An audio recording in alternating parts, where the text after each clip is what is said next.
So today is a solar eclipse, and in my area it's going to be around 85%. And I'm going to be using my Celestron 9 1/4 inch telescope with the solar filter.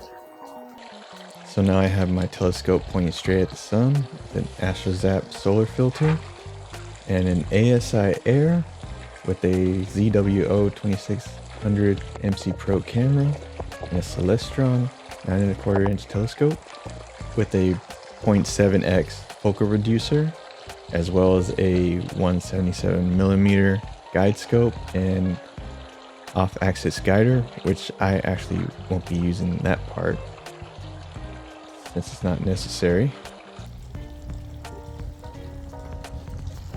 And while the eclipse was happening, it got dark outside, almost like it was sunset or something, even though the sun was straight up in the sky, as you see here. And if I didn't have these glasses that I'm putting over the camera, you would not be able to know that it was a solar eclipse happening, because the sun itself is still so bright that you can't tell. And during a solar eclipse, there are solar eclipse shadows. If you go to any shaded area with a bunch of shadows from like trees or anything like that, right here it's all normal, right? Now once the eclipse starts, this is what starts happening. You could literally see the eclipse that's happening during that moment in the shadows of each tree leaf, which was so cool to see. And if my area got the ring of fire, which is the full 100% total eclipse, it would have showed a complete circle instead of what you're seeing right now. Right now I believe it's around 70 when I was taking this footage, and this is where it was around 85, so you can see it's almost making that full circle, but not quite. And it was such an awesome effect that you could see. It almost has like this 3D effect, like it looks like a bunch of little hills or clouds. It was so cool looking. So whenever an solar eclipse is happening, this is what you're probably going to see in the shadows. So if you don't have any glasses or anything, this is how you'll be able to see the eclipse too.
So yeah, taking pictures of the solar eclipse took a lot of preparation.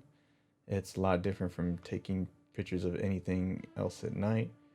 I had to get a thing called a solar filter so I could view the sun, because my telescope's going to act like a magnifying glass with that sun. And as you know, if you put up a magnifying glass towards the sun, it's going to make a beam of light and burn anything in its path.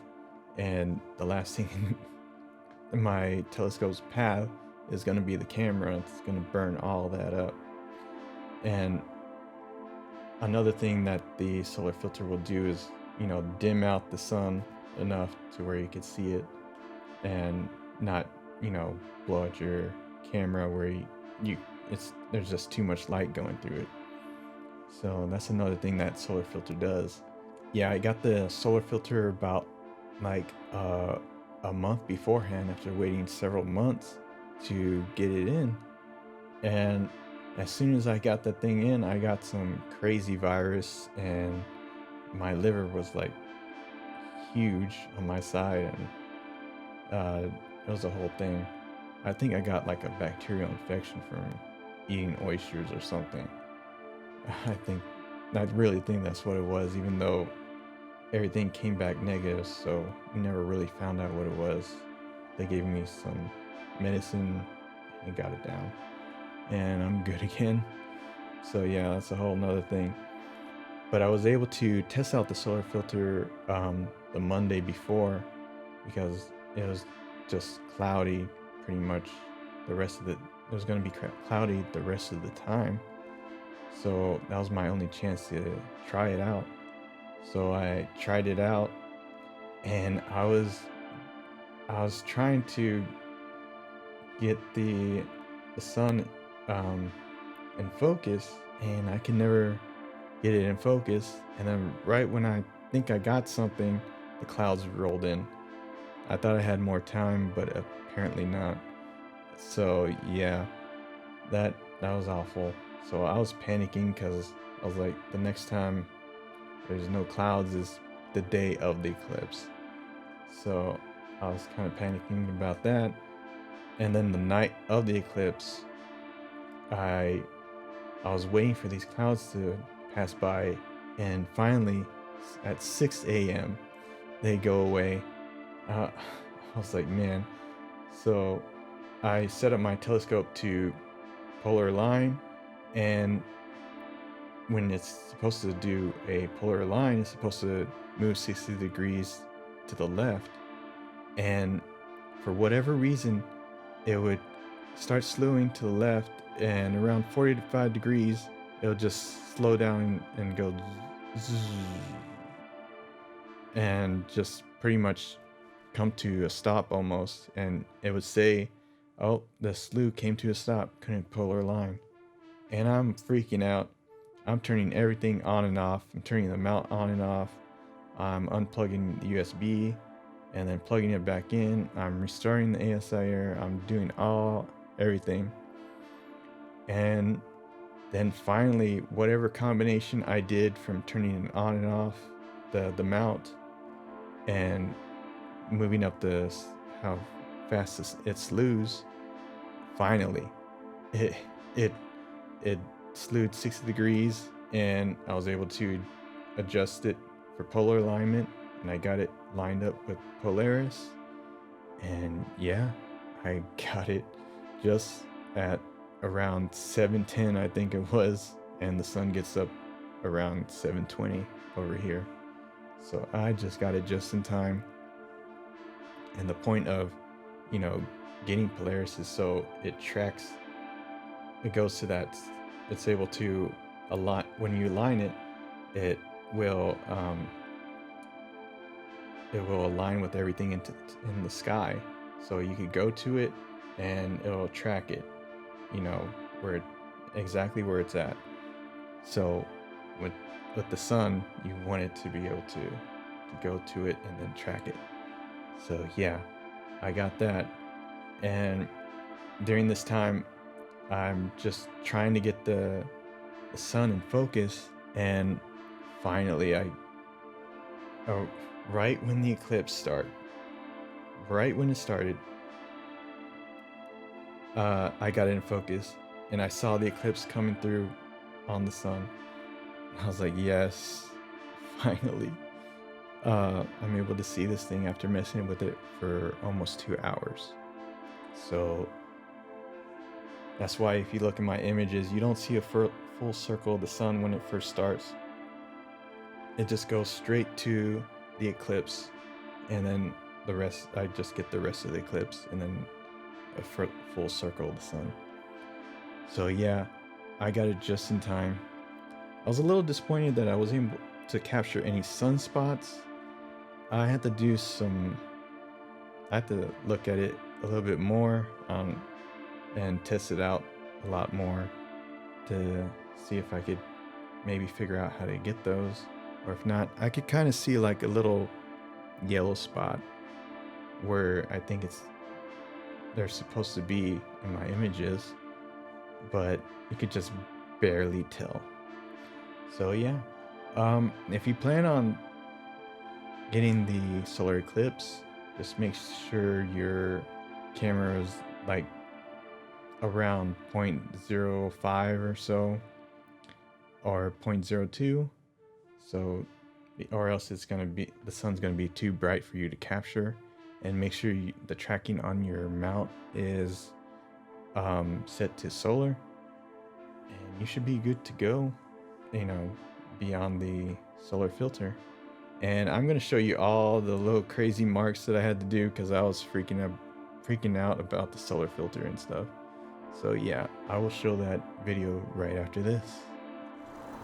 So this is the solar filter I'm using. Let me take this off and I could show you what it's all about. So this is an AstroZap solar filter. It's gonna block out pretty much all the light except for the sun itself through my telescope. And this thing made me so freaking nervous. So I always hear that there's pinholes and stuff that could happen through these. So I marked up pretty much every single little speck or hole that I saw through it. So that's all those black marks. I used a Sharpie just to make sure that no light got through this. And it even says on the instructions every per inch you could put like 20 marks. So, and my images came out okay. I didn't see anything that kind of blocked out any light. So this worked okay. And a bug had freaking just smashed itself onto here when I was testing it 2 days before the eclipse. And as you see right here, I wiped it and you could tell there's a line just going right through here. I mean, it wasn't bad. It was making like white light go through. It wasn't like full on sunlight. And the rest of these marks were just real like specks. A lot of people say you don't have to worry about those, but it made me nervous, so I just did it all.